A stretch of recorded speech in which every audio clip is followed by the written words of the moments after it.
말씀을 함께 보겠습니다. 민수기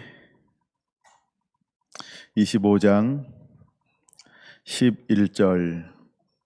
제사장 아론의 손자 엘르아살의 아들 비느하스가 내 질투심으로 질투하여 이스라엘 자손 중에서 내 노를 돌이켜서 내 질투심으로 그들을 소멸하지 않게 하였도다. 아멘. 아버지를 가장 사랑하는 자는 어떤 사람일까? 비느하스는 하나님 앞에 중보자, 중재자로 서고 있는 걸 볼 수 있습니다. 11절 마지막 부분에 이렇게 말씀하고 있어요. 내 질투심으로 그들을 멸하지 않게 하였도다. 멸하지 않게 한 사람을 하나님은 질투라고 말합니다. 다른 말로 말하면 중재자, 중보자라는 말인 것입니다. 히브리서 11장에 기록됐던 믿음의 사람들은 하나님 앞에 중재자였습니다.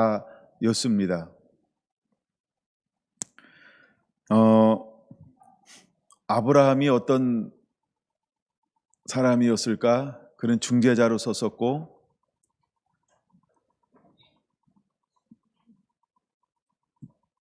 야곱이 하나님 앞에 섰을 때 중재자로 서고, 모세가 하나님 앞에 섰을 때 끊임없이 중재자로 서는 모습들을 우리에게 계속 보여주고 있습니다.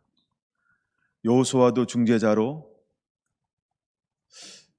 오늘을 살아가는 주님의 신부는 또 어떤 모습으로 서야 할까? 사도 바울이 말한 것처럼 우리는 중재자로 서는 자가 되어야 합니다. 비느하스는 중재자였어요. 엘리야는 중재자였고, 세례 요한도 중재자였고, 예수님도 중재자였고, 마지막 때 주님의 신부도 중재자여야 합니다.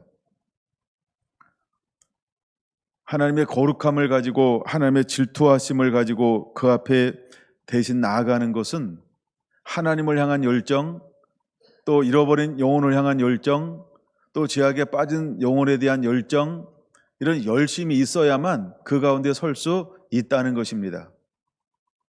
근데 차이점이 있다고 한다면 때로는 내 열심으로 서는 것이 아닌 하나님의 말씀, 하나님의 열심으로 서야 한다는 것입니다.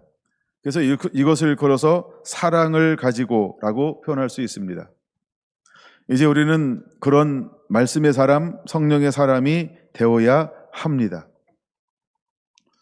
그럼 오늘 민수기 25장에서 보여주는 이 말씀은 우리에게 굉장히 중요한 걸 보여주고 있는, 하나님이 어떻게 보면 감춰놓았던 비밀과 같은 말씀인 것입니다. 하나님은 질투하는 하나님인데, 하나님은 누구를 기다리고 있냐 하면 대신 질투해 줄 수 있는 사람, 우리는 그 사람으로 일어나야 합니다. 그래서 오전에는 그 부분을 잠시 살펴보았어요. 비느하스가, 또한 엘리야가, 또한 세례 요한이, 더 나아가 주님의 신부가, 또 마지막 두 증인이 한결같이 질투하는 사람이었다라고 하는 것입니다. 우리가 그렇게 일어나게 되기를 예수님의 이름으로 축원을 드립니다. 요한복음 2장을 한번 보겠습니다. 요한복음 2장 13절. 유대인의 유월절이 가까운지라 예수께서 예루살렘으로 올라가셨습니다. 성전 안에서 소와 양과 빌기 파는 사람들과 돈 바꾸는 사람들이 앉아 있는 것을 보시고, 노끈으로 채찍을 만드사 양이나 소를 다 성전에서 내쫓으시고 돈 바꾸는 사람들의 돈을 쏟으시며 상을 엎으시며 빌기 파는 사람들에게 이르시되 이것을 여기서 가져가라. 내 아버지의 집으로 장사하는 집을 만들지 말라 하시니. 17절이 오늘 핵심이에요. 같이 읽어보겠습니다. 제자들이 성경의 말씀에 주의 전을 사모하는 열심히 나를 삼키리라 한 것을 기억하더라. 이 말씀은 시편 69편 9절에 있는 말씀을 인용하고 있는 거죠. 여기서 뭐라고 주의 전을 사모하는 열심, 이 열심이라고 하는 이 말이 히브리어는 칸나입니다. 물론 이것은 헬라어로 기록되어졌죠. 여기서 열심이라는 이 단어가 칸나라고 똑같은 단어라는 거죠. 그래서 하나님의 질투라고 하는 것입니다. 그러면 예수님은 이제 성전에 입성하셨고 예루살렘에 입성하셨고 성전으로 가셔서 성전을 정화하는 작업을 합니다. 근데 그 시대의 성전을 어떻게 만들었냐는 거죠. 강도의 소굴로 만들었다는 거예요. 그러면 이 강도의 소굴로 만든 사람들은 헤롯 시대의 제사장들은 비나스의 가문이 아니었습니다. 그래서 그들은 성전을 어떻게 만들었을까요? 강도의 구렬로, 강도의 집으로 무엇을 그렇게 만들었을까요? 하나님 앞에 예배를 드리기 위해서 모든 것을 정결한 걸로 흠없는 걸로 바꿔야 되는데 그 바꾸는 과정을 통하여서 제사장들은 폭리를 취했다는 겁니다. 그래서 이것을 걸어서 주님은 강도의 소굴로 만들었다라고 말합니다. 여러분, 사단은 우리를 공격해 올 때 첫째, 성으로 공격해 올 겁니다. 두 번째는 물욕으로 공격해 올 거라는 것입니다. 근데 예수님 시대에 교회의 지도자들이 무엇에 무너졌을까요?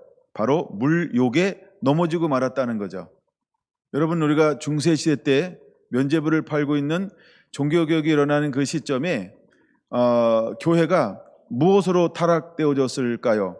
물론 교권이 굉장히 강성했던 시대이기도 합니다만 그 중에 하나가 물욕이라고 하는 것입니다. 그래서 면죄부를 팔면서 끊임없이 그들은 돈을 거두어 들였다라고 하는 것이죠. 오늘날은 어떨까요?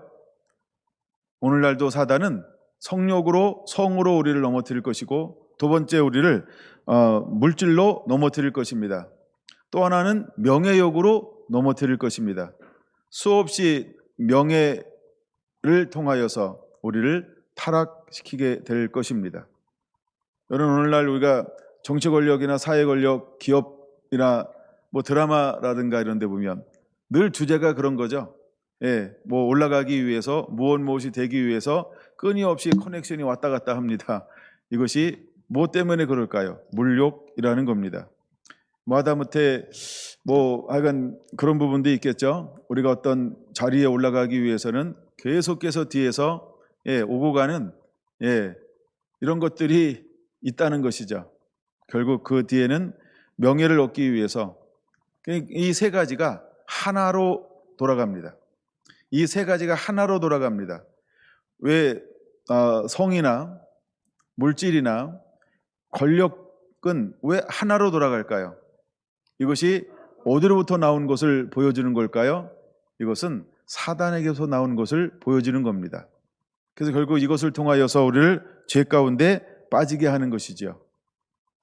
사단은 이 세 가지를 예배 가운데 가지고 왔습니다.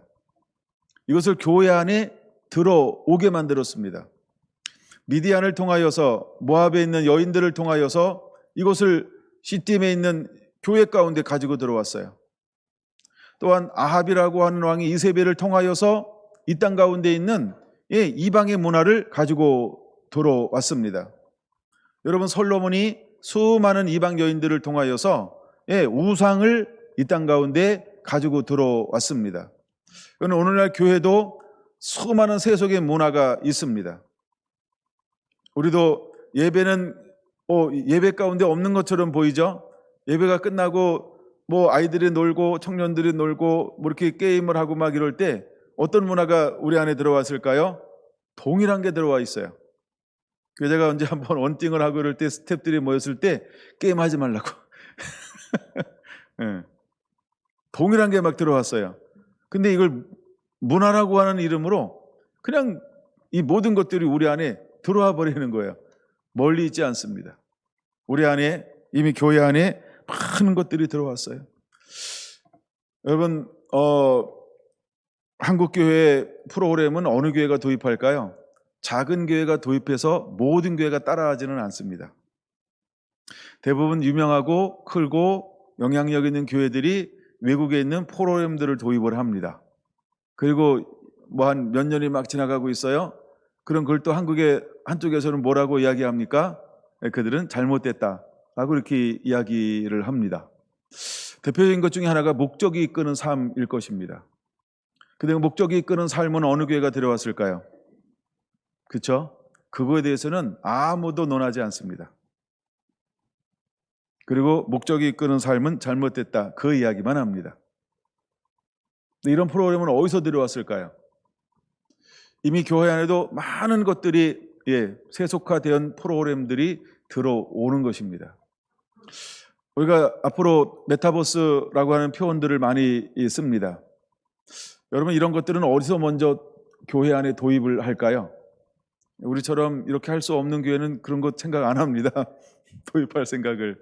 그러나 교회가 좀 크고 운영할 만하고 아이들이 많고 그래서 그들을 품기 위해서 그런 것들을 가지고 온다고 이야기합니다.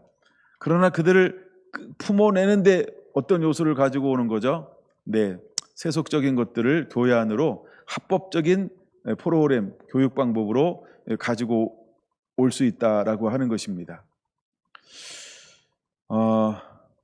이렇게 처음에는 다 좋은 의도로 가지고 옵니다. 그러나 시간이 지나면서 그 의도를 잘 살려내지 못할 때 사탄은 늘 깨어 있다는 것이죠. 그래서 교회가 무너지고 있습니다. 처음부터 이 예배를 강도의 소굴로 만든 것은 아닙니다.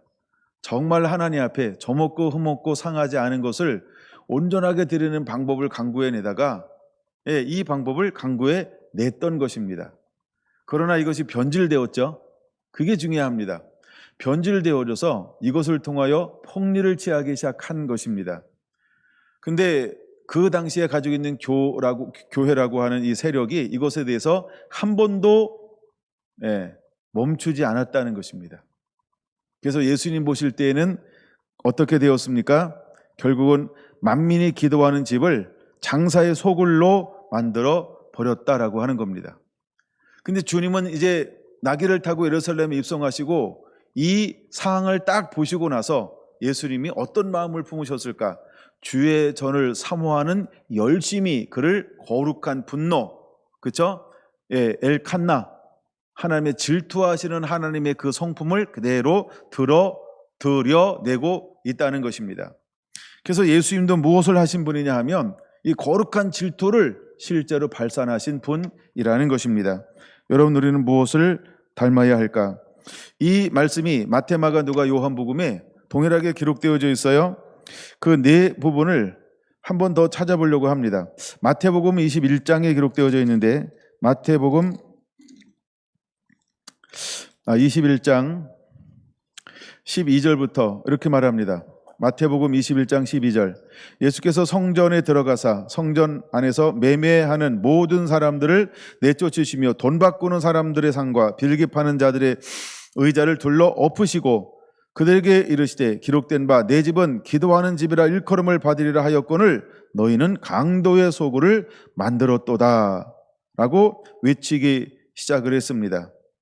이때 일어난 변화 중에 하나는 뭐냐 하면 15절입니다. 대제사장들과 서기관들이 예수께서 하시는 이상한 일, 이것을 그 시대의 교권을 가지고 있는 사람들은 이상한 일로 정의하고 있다라고 하는 겁니다.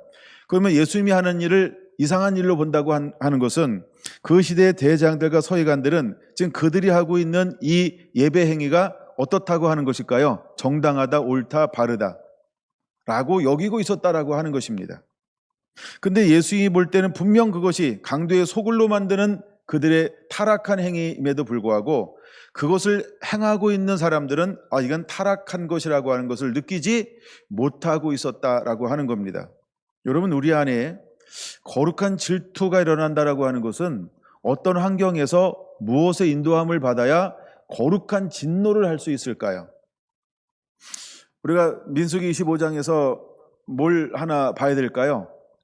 왜 모세는 잠잠할까? 이런 측면이에요. 그래서 제가 모세를 너무 디스할 수는 없어서 살짝 넘어갈까 합니다. 네, 그럼 모세는 이 부분에 대해서 잠잠하고 있다라고 하는 거죠. 한번 그냥 좀 생각해 봤어요. 모세는 이미 이제 우리가 보면 이런 거죠. 이제 몇 개월 후면은 모세는 느보산에서 하나님의 부름을 받을 겁니다. 근데 아직 모세가 살아 있어요. 요거 진행될 때. 근데 이때 모세는 자기가 모리바에서 실패한 것을 가지고 다시 한번 경각심을 가지고 일어나서 더 좁은 의미의 말씀의 삶을 살아가고 이스라엘 백성들을 더 거룩하게 인도하기 위해서 얼마나 힘쓰고 애쓰는 이 곱은 막 싸우는 이 분투하는 이 삶을 실제로 살아가고 있습니다. 근데 시딤에 딱 이르러서는 그는 뭐 하고 있냐면 침묵하고 있는 것처럼 보인다는 것입니다. 왜 여기서는 모세는 침묵할까? 뭐 이런 부분들을 우리가 한번 묵상해 봐야 한다는 것입니다. 여러분, 때로는 영적인 리더가 되어서 온 성도들에게 바른 이야기를 하는 것이 얼마나 힘들고 어려운지를 모세를 통하여서도 볼 수 있는 것입니다. 만약에 제가 모든 것에 있어서 거룩함을 드러내지 않는 행위에 대해서 계속해서 여러분들에게 문자 폭탄을 날리는 거예요. 계속 막 지적하는 겁니다. 그럼 여러분 어떻게 될까요? 아직 안 해봐서 모르죠? 근데 그때 일어나는 한 사람이 있었다라고 하는 거죠. 여러분, 아론은 레위 지파입니다. 그렇죠? 엘리아살의 아들 비느하스가 일어났습니다. 이는 레위족이죠. 레위 지파죠. 그리고 제사장 가문이고 그다음에 직계죠. 물론 그의 동생도 있습니다. 근데 동생 이름은 아직은 안 나타나요. 이다말이라 해서 이제 다음에 나타날 것 같아요. 근데 하나님의 두 아들을 통하여 이 계보를 계속해서 이어가고 있는 겁니다. 홈리와 비느하스는 이미 레위기 10장에서 다른 부를 들임으로 말미암아 그 자리에서 죽었습니다. 그때 하나님께서 레위기 10장에 말씀하는 것 중에 하나는 뭐냐 하면 나는 레위 예배하는 자들을 통해서 나의 거룩함을 드러내겠다라고 하는 것입니다. 그래서 하나님은 예배하는 자들에게 뭘 요구하냐면 거룩함을 요구한다라고 하는 것이죠. 근데 비느하스가 이것을 보고 난 다음에 그 마음속에 하나님을 향한 거룩함이 그 열심이 이렇게 드러날 수밖에 없는 열정을 가진 사람이 비느하스였다라고 하는 겁니다. 여러분, 마지막 때에 우리 안에 비느하스와 같은 열정이 일어나야 합니다. 또한 모세가 잠잠하다 할지라도 여러분들 가운데 그런 거룩함을 가지고 있는 사람들이 일어나야 할 줄로 믿습니다. 자, 이제 성전에 들어갔을 때 15절에 이상한 일이라고 보고 있지만 하나님은 뭐라고 말씀하고 있을까요? 성전에서 소리를 질러 호산나 다윗의 자손이여 하는 어린아이들을 보고 그들은 노하고 있지만 하나님은 이 찬양이 언제까지 울려 퍼져야 된다라고 말씀하고 있을까요? 마태복음 23장 39절을 보기 위해서 마태복음을 보는 겁니다. 마태복음 23장 39절을 보겠습니다. 내가 너희에게 이르노니 이제부터 너희는 찬송하리로다. 주의 이름으로 오신 이여 할 때까지 나를 보지 못하리라 하시니라. 할렐루야. 여러분, 이 말씀은 37절을 전제로 하는 거예요. 예루살렘아 예루살렘아 선지자들을 죽이고 내게 파송된 자들을 돌로 치는 자여 암탉이 그 새끼를 날개 아래 모음같이 내가 너희 자녀를 모으려 한 일이 몇 번이더냐. 그러나 너희가 원하지 아니하였도다. 그러니까 그 시대의 수많은 사람들이 선지자들이 주께로 돌아오라 하는 것을 원치 않았고 모이는 걸 원치 않았고 하나님만 섬기는 걸 원치 않고 회개하는 것을 원치 않았다라고 하는 것입니다. 물론 이번에 모압 여인들과 우상 섬기고 음란에 빠진 사람들의 대표적인 지파는 시므온 지파입니다. 놀라운 것은 모세가 12지파를 축복하는데 거기에 이번에 제외된 지파가 있습니다. 어떤 지파가 제외됐을까요? 시므온 지파는 아예 축복하지 않습니다. 모세도 짱나면 축복하지 않는다. 이런 걸 보여주는 거죠. 이게 사람이라는 거예요. 깜짝 놀라는 거 아닙니까? 그런 시각으로 보면. 예. 모세는 이번에는 시므온 지파를 빼놓고 축복을 합니다. 왜 그랬을까요? 지금 열받아 있었는 거예요. 이 표현이 모세에게 맞는지 모르겠어요. 그래서 1차 때 시므온 지파가 5만 9천 명 정도 헤아림 받습니다. 5만 9천 뒤에 몇 명인데, 예. 근데 2차 때 몇 명이 헤아림 받냐면 22,200명이 헤아림을 받습니다. 몇 명이 또 줄었을까요? 대략 한 18,000 몇 명이 인구가 줄었습니다. 그 이유가 뭘까라고 할 때 24,000명의 사람들이 죽었는데 대다수의 사람들이 어느 지파의 사람들이다? 시므온 지파의 사람들이다라고 학자들도 동일하게 보고 있습니다. 뭐 저는 더 깊이 연구하진 않았어요. 왜냐하면 여기 그냥 시므리는 시므온 지파다라고 나오니까 시므온이 시므리는 시므온 지파의 족장 중에 한 사람, 즉 리더 중에 한 사람이었다는 거예요. 지도자 중에 한 사람이었다라고 하는 거예요. 그래서 주로 이것을 했던 지파는 어떤 지파냐 하면 시므온 지파였다는 거죠. 그래서 모세는 마지막에 12지파를 축복하는 가운데 어느 지파를 빼놓고 했다? 시므온 지파를 축복이 아예 안 나와요. 그 다음에 나중에 땅을 분배를 하는데 시므온은 누구 땅을 분배받나요? 이 인구를 그 다음 장 26장부터 이제 인구조사를 합니다. 인구조사하는 가운데 인구조사는 목적과 이유가 하나 있어요. 그 이유 중에 하나가 뭐냐면 인구 숫자대로 땅을 분배하기 위함이었다는 거죠. 그런데 유다가 가장 많아요. 인구가 한 76만 정도 가장 많습니다. 그 다음에 시므온이 많아야 하는데 시므온이 인구가 쭉 줄어들었어요. 가장 적은 인구가 됐어요. 베냐민보다 훨씬 적게 됐어요. 베냐민의 반밖에 안 돼요. 베냐민은 46만 명 이상 헤아림을 받았습니다. 근데 시므온은 22만 정도밖에 되지 22만 200명 22,200명 정도 됩니다. 인구가 팍 반으로 줄어버렸어요. 그래서 유다 지파에 속한 땅을 유다가 시므온에게 나누어 줍니다. 이것이 성경에 기록되어져 있는 것입니다. 예수님 당시에도 예수님께서 지금 3년 6개월 동안 공생의 사역을 했습니다.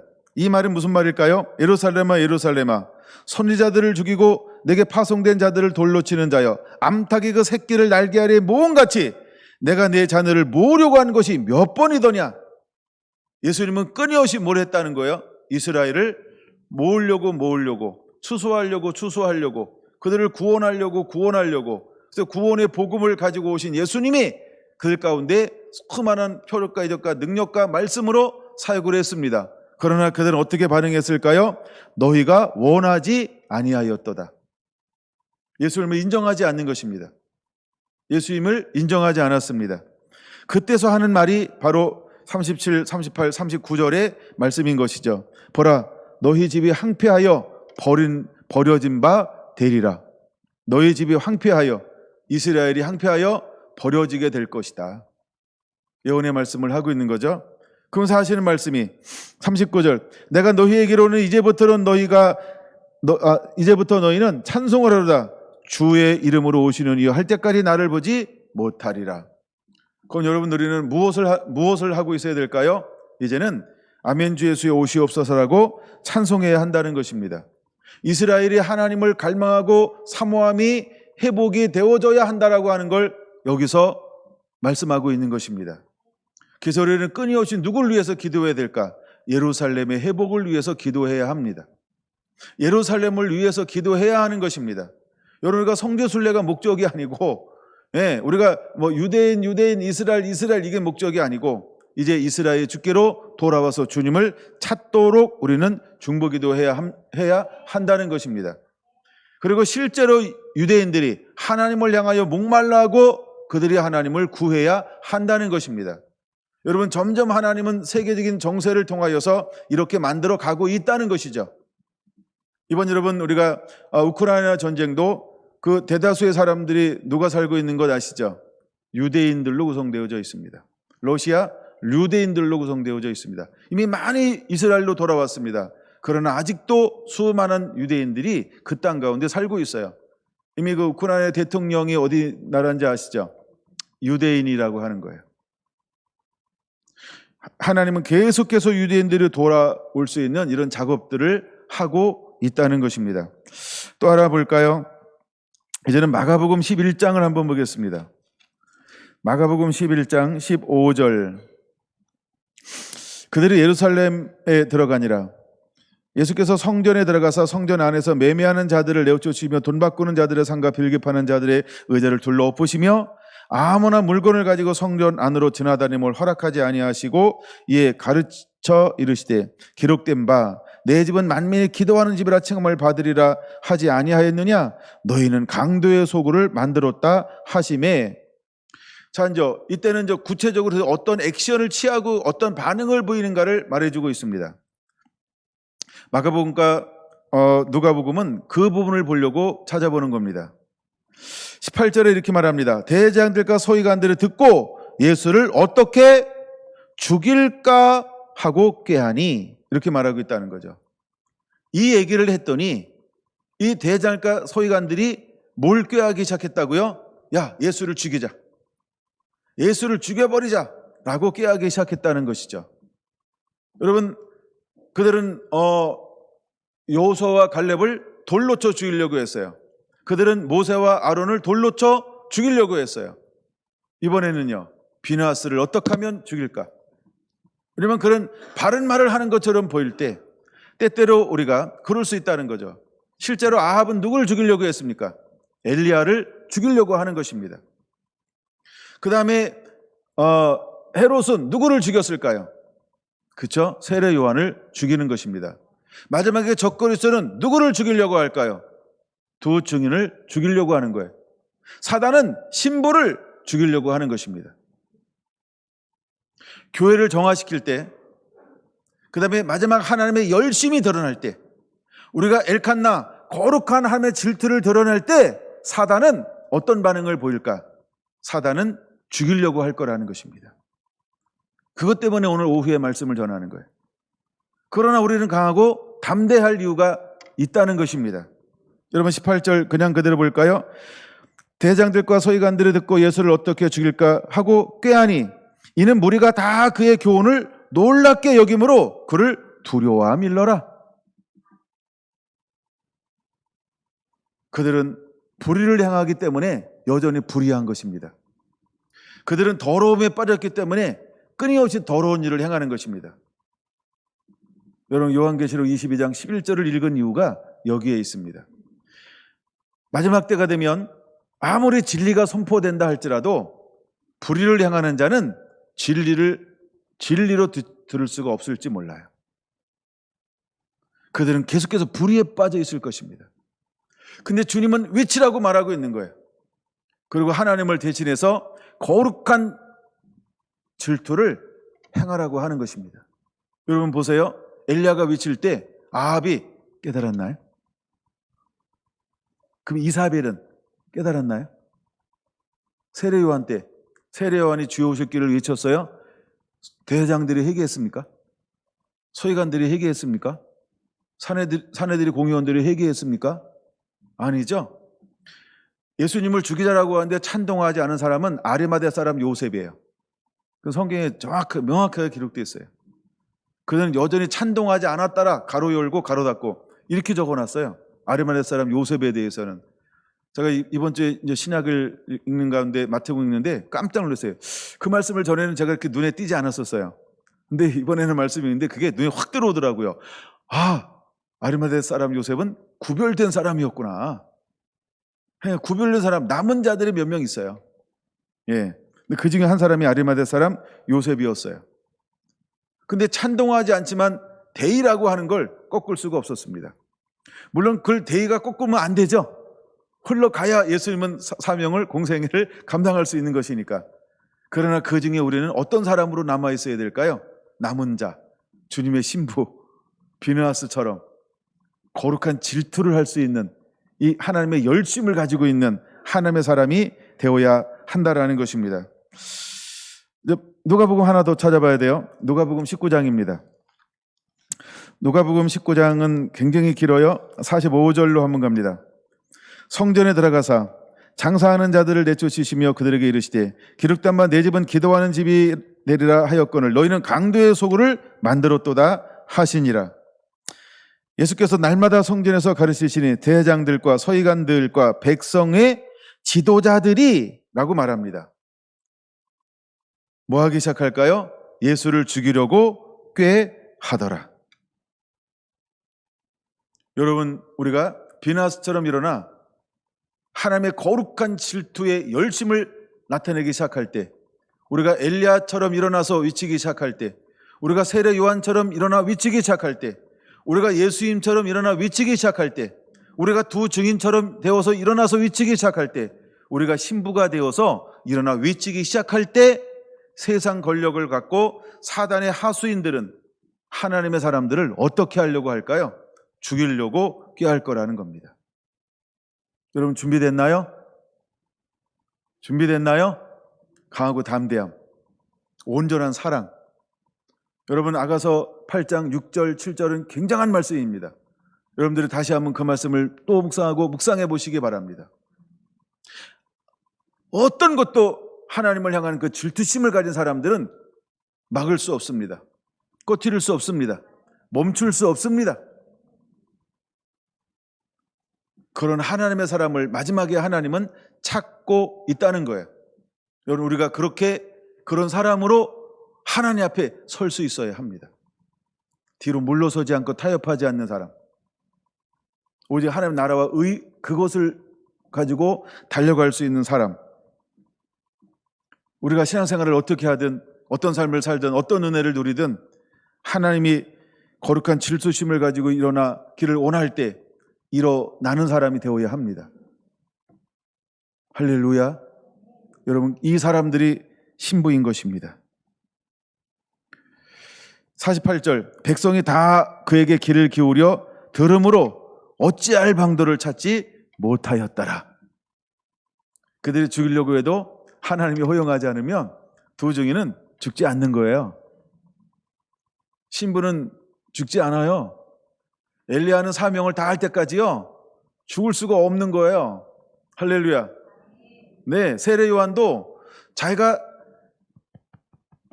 걸어갈 길을 다 걸어갈까지는 세례 요한은 죽을 수가 없는 거예요. 여러분, 그걸 믿으시기 바랍니다. 여러분 보세요. 하나님이 내게 주신 사명을 감당할 때까지 병이 나를 죽일 수가 없어요. 전염병이 나를 죽일 수가 없어요. 기근이 나를 죽일 수가 없어요. 네, 벼락에 쳐도 살아남는 사람이 있어요. 사명자입니다. 할렐루야. 어떤 전쟁이 일어나도 살아남을 사람이 있어요. 그게 사명자입니다.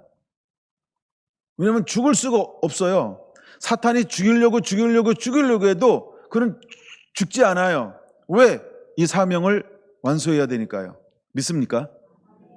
여러분, 우리가 요한계시록을 나눴어요. 요한계시록의 저자가 누구죠? 요한이죠. 사도 요한이요.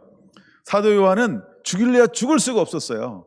그래서 그 노구의 몸에 반모라고 하는 섬에 유배를 보낸 거예요. 야, 너 우리가 죽일 수가 없으니 몇 번 죽이려고 했는데 안 죽어. 그래가지고 보낸 게 어디라고요? 반모라는 섬이에요. 반모라는 섬에서는 중노동 하다가 채석장이에요. 중노동하다 거기서 알아서 자연사하라 이런 거예요. 근데 그는 거기서 어떻게 됩니까? 살아남아요. 세상에 그를 얼마나 죽이고 싶어 했을까? 근데 안 죽어. 이걸 뭐라고 표현할까요? 징글징글한 거예요. 세상의 입장에서는. 그렇게 죽이려고 하는데 안 죽어. 그렇죠? 세상에서 징글징글한 사람이에요. 두 증인은 그런 사람들입니다.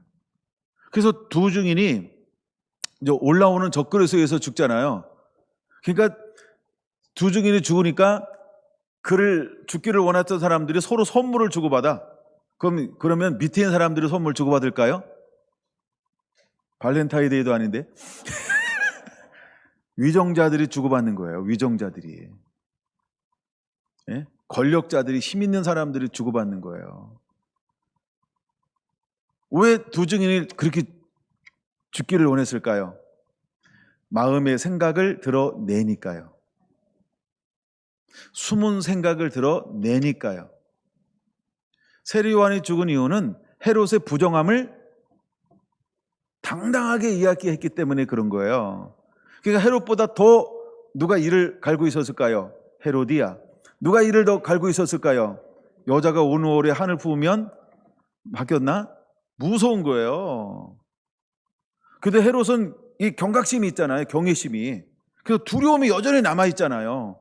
근데 여자는요, 이를 박박 깔아서 그런지 몰라도 기회만 되면 그놈을 죽이고 싶은 거예요. 그러니까 딱 그 찬스가 오니까 100번을 찍었잖아요. 헤롯 죽이라고. 참, 헤롯이래. 남편 헤롯 보고 세례 요한 죽이라고. 결국 나중에는 헤롯이요, 자기 체면 때문에 이걸 어떻게 할 수 없는 궁지에 몰린 거죠. 그게 결국 내놓는 거예요. 근데 이미 그때는 뭘 하고 있어서 예수님이 사역을 발걸음을 옮기잖아요. 그러니까 이미 이제 세례 요한의 사역은 이미 끝난 거예요. 다 한 거예요. 그래서 하나님이 죽음을 허용하는 거예요. 마지막 때 여러분들이 마지막 때 신부는요, 죽지 않아요. 뭐 할 때까지? 사명을 다 이룰 때까지. 여러분 어쨌든 아름답게 살고 싶으면요, 신부 되세요. 그리고 거룩한 분노와 질투를 품은 하나님의 사람이 되세요. 세상에 무엇으로든도 우리를 압제하고 죽이려고 하고 뺏어가고 막 다 만신창이를 만들어도 아무것도 잃어버리지 않고 그대로 유지하고 있는 사람은 신부인 것입니다. 우리가 살아가야 될 세대는 이런 세대라고 하는 거예요. 그러므로 우리는 오직 믿음이어야 돼요. 오직 신랑 되신 예수님. 할렐루야. 여러분, 이 비느하스를 닮게 되기를 예수님의 이름으로 축원을 드립니다.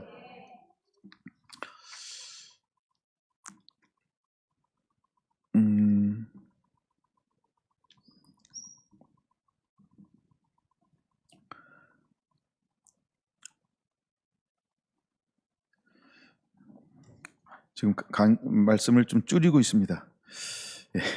마태복음 16장을 보겠습니다. 마태복음 16장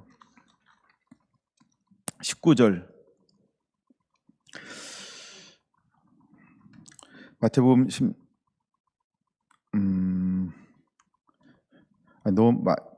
6장 보겠습니다. 그거는 16장은 아까 오전에 했던 이야기 반복을 하는 거고요.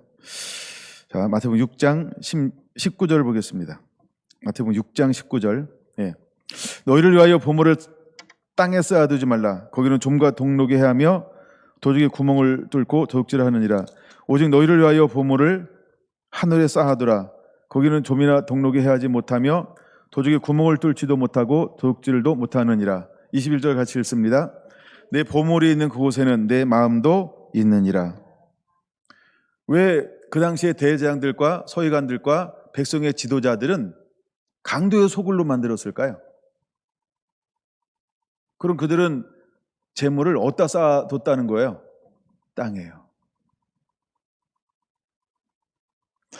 21절, 보물이 있는 그곳에 내 마음도 있느니라. 그럼 대제사장들의 마음은 어디 있다는 거예요? 땅에, 돈깨에. 몰라요? 스위스에 가 있는지. 비자금 형성해서 스위스에 다 비밀 창고가 있는지. 서기관들은 말씀을 가르치는 자입니다. 근데 이 사람들의 마음은 어디가 있다는 거예요? 하나님의 성전을, 그들의 가르침을, 그들의 해당을 전부 돈벌이로 생각했어요. 마음이 땅에 있는 사람들입니다. 보세요, 여러분. 한국 교회가 왜 이렇게 많이 싸워요? 여러분 들어봤나요? 장로님, 왜 올해는 전도를 10명밖에 못했어요? 이런 것 때문에 싸우는 교회 봤습니까? 권사님, 왜 올해는 전도를 11명밖에 못했어요? 12명 하셔야 되죠? 이런 것 때문에 싸우는 교회 봤습니까? 교회가 왜 싸울까요? 대부분 돈입니다. 대부분 돈입니다. 대부분 성적인 문제입니다. 그것 때문에 싸웁니다. 왜 교회가 둘로 갈라질까요? 그 원인을 들어가면 뭘까요? 명예욕, 돈, 그 다음에 음란인 것입니다. 교회가 잃어버린 영혼들을 구원하지 못해서 싸우는 교회는 못 봤습니다. 더 사랑해야 되는데 덜 사랑해서 싸운 교회는 못 봤습니다. 왜 우리 교회 주변에 있는 사람들 왜 성결한 교회는 눈 감고 있습니까? 이게 교회입니까? 이런 것 때문에 싸우는 교회는 못 봤다고요. 갈라디아서 6장 10절, 더욱 믿음의 형제들에게 착한 일을 하라고 말하고 있어요. 제가 재정 강의를 하면서 그런 거 강의합니다. 말씀을 가지고 실천하는 거예요. 그랬더니 깜짝 놀라는 거예요. 뭘 깜짝 놀랄까요? 성경에 이런 말씀도 있나요? 이거를 실천하고 있다고요? 이걸 어떻게 실천해요? 이렇게 물어봐 주는 교회가 난 감사해, 사실은. 왜냐하면 아무리 가르쳐도 안 물어보는 교회가 더 많으니까. 예. 말씀을 실천하지 못해서 싸우는 교회는 한 군데도 없습니다. 대부분 교회가 왜 싸울까요? 세 가지 때문에 싸우는 거예요. 돈, 제일 많은 게 돈입니다. 예, 두 번째가 명예욕, 세 번째가 성입니다. 목회자들의 성, 그 다음에 장로님들의 성입니다. 그렇죠? 그 뉴스 보면 그렇죠? 뉴스 안 보나요 또? 뭘 알아야 통할 텐데. 예.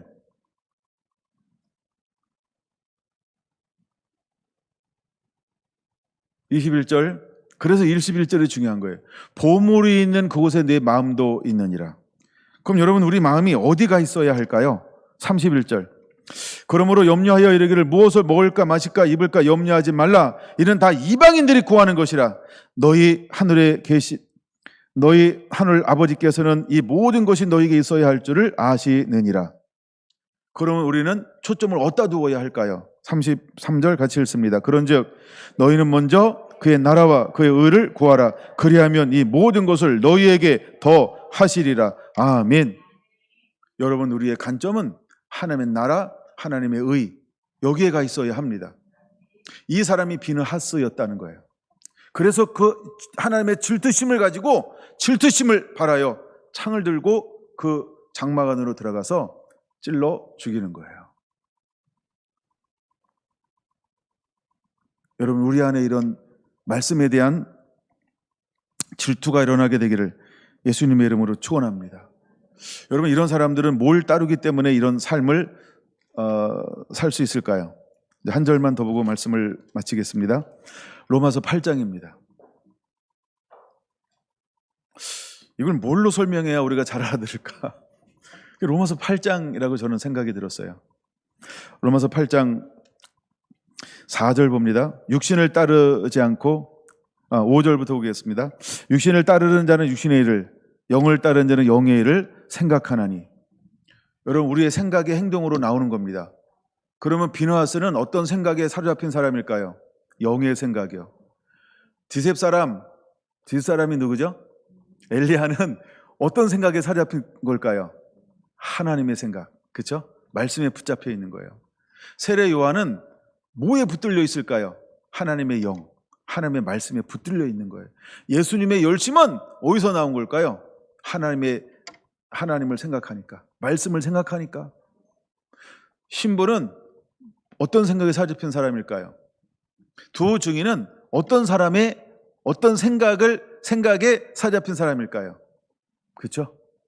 다시 한번 5절 보겠습니다. 육신을 따른 자는 육신의 일을, 영을 따르는 자는 영의 일을 생각하나니. 거룩한 진노를 할 수 있는 사람들은 하나같이 영의 생각을, 영의 인도함을 받고 있다라고 하는 겁니다. 그들 안에는 뭐가 없어요? 육을 따르는 생각이 없어요. 그건 육으로 행동하지 않아요. 그건 육으로 생각하지 않아요. 육으로 판단하고 육으로 정죄하고 육으로 비난하지 않아요. 그는 영을 따릅니다. 영을 따르는 사람들이에요. 여러분, 성령의 인도함 받는 자가 되기를 축원합니다. 내 생각이 아니고 내 고집이 아니고 내 판단이 아니고 내 견해가 아니고 나는 이래, 그런 거 아니고요.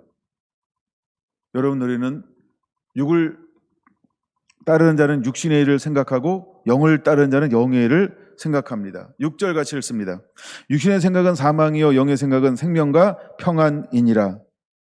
7절도 같이 읽습니다. 육신의 생각은 하나님과 원수가 되나니 이는 하나님의 법에 굴복하지 않을 뿐만 아니라 할 수도 없음이니라. 많은 사람들이 육신의 생각 가지고 있으면서 자기가 옳다고 볼 수 있어요. 그리고 교회가 이렇게 가야 된다고 생각하고 있다고, 우리 교회는 왜 이러지 않나라고 또 생각할 수도 있어요. 여러분, 육신을 가지고요. 그러나 우리는 영의 생각을 가지고 가는 자가 되어야 할 줄로 믿습니다. 9절 같이 읽습니다. 만일 너희 속에 하나님의 영이 거하시면 너희가 육신에 있지 아니하고 영에 있나니 누구든지 그리스도의 영이 없으면 그리스도의 사람이 아니라. 우리가 영으로 인도함 받은 사람들은 하나님은 그를 그리스도인으로 인정하지 않습니다. 그러나 누구는 인정할까요? 교회는 인정하죠. 그래서 오늘 한국교회는 다 인정해요. 저도 인정할 수밖에 없어요. 네, 그러나 누가 인정하지 않을까요? 구원자 되시는 그리스도는 넌 누구냐? 라고 할 거예요. 근데 넌 누구냐라고 할 때 기억나는 거 있습니까? 마귀도 넌 누구냐? 이런다는 거예요. 내가 예수도 알고 바울도 아는데 넌 누구냐? 그렇죠? 그 영을 아는 거예요. 근데 누구는 모를까요? 나만 모를 수 있어요. 되게 신뢰가 될지 모르는데 옆 사람한테 넌 누구냐 이렇게 물어보면 이럴 때 물어보면 괜찮을지 모르겠어요. 이게 우리의 정체성이에요. 예. 그래서 우리가 이제는 오늘은 하루 종일 오전과 오후에 하나의 주제입니다. 여러분 시딤의 기름 부음은 어떤 기름 부음일까요? 비느하스의 기름 부음, 비느하스처럼 하나님의 질투심을 가지고 일어나는 자가 되는 것입니다. 마지막에 하나님은 이 사람들을 찾고 있어요. 여러분 이런 우리 성결한 성도가 다 되기를 원합니다. 그래서 진짜가 되기 원합니다. 진짜가 되기 원합니다. 하나님을 기쁘시게 할 수 있고 하나님이 존귀하고 거룩하게 이 시대에 다시 오실 주의 길을 열어가는 사람으로 은혜 주셔서 쓸 수 있는 사람. 여러분에게 하나님은 잃어버린 영혼들을 붙여주실 것입니다. 이제 그 잃어버린 영혼에 대한 이 마음이 일어나게 되기 원합니다. 우리가 여러분 한 영혼을 구원할 수 있어야 도시를 만질 수 있고 도시를 만지면서 열방을 만질 수 있는 거예요. 그 시작이 한 영혼인 것입니다. 그래서 우리가 119를 하는 거예요. 1년에 나도 한 사람을 전도하자는 거예요. 그 한 사람을 우리가 집중하여 기도하고 그 한 사람을 품고 시작할 때 우리는 도시를 품을 수 있어요. 도시를 품은 사람들은 민족을 품을 수 있어요. 민족을 품으면 열방을 품을 수 있는 거예요. 여러분 사도행전 1장 9절은 어떻게 시작하는 1장 8절은 어떻게 시작하는지 아시죠? 먼저 어디부터 나가나요?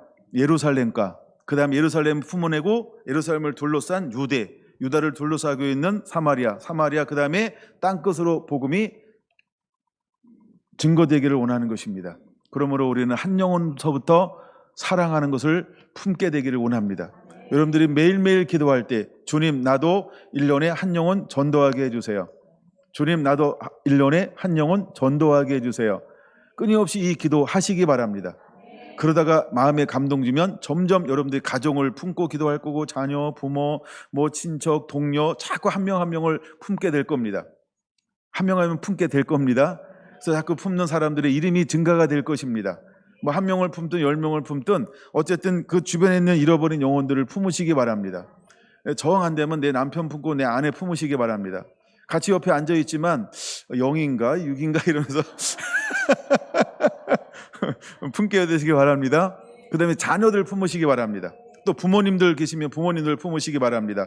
또 형제들 품으시기 바랍니다. 그 다음에 우리 매일매일 만나는 앞집, 옆집, 그렇죠? 동료들, 직장에서 만나는 동료들, 여러분과 이웃과 동료들 품으시기 바랍니다.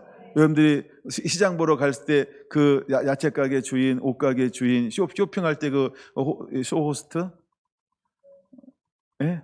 예. 예, 하여간 품으시기 바랍니다. 이게 영혼 사랑입니다. 그리고 그 영혼을 위해서 우리가 기도해 줄 수 있다는 거 굉장한 축복입니다. 하나님은 기도해 주는 사람을 찾고 있어요. 하나님은 누군가를 위해서 기도해 주는 사람을 찾고 있어요. 여러분 그 영혼을 놓고 아무도 기도하지 않는다. 하나님이 얼마나 아파할까요? 그러므로 여러분 한 영혼 한 영혼 품고 기도하기 시작하시기 바랍니다. 그게 119 전도 운동인 것입니다. 자, 이제 우리가 오전에 대표 기도를 시작을 했어요. 그 대표 기도 중에 꼭 들어가야 될 기도 내용이 있는 거 아시죠? 오늘 우리 권사님 너무 잘하셔서 일바로 너무 잘하셨어요. 잃어버린 영혼을 놓고 기도하는 것입니다. 그거는 꼭 넣어주시기 바랍니다. 네, 기도하겠습니다.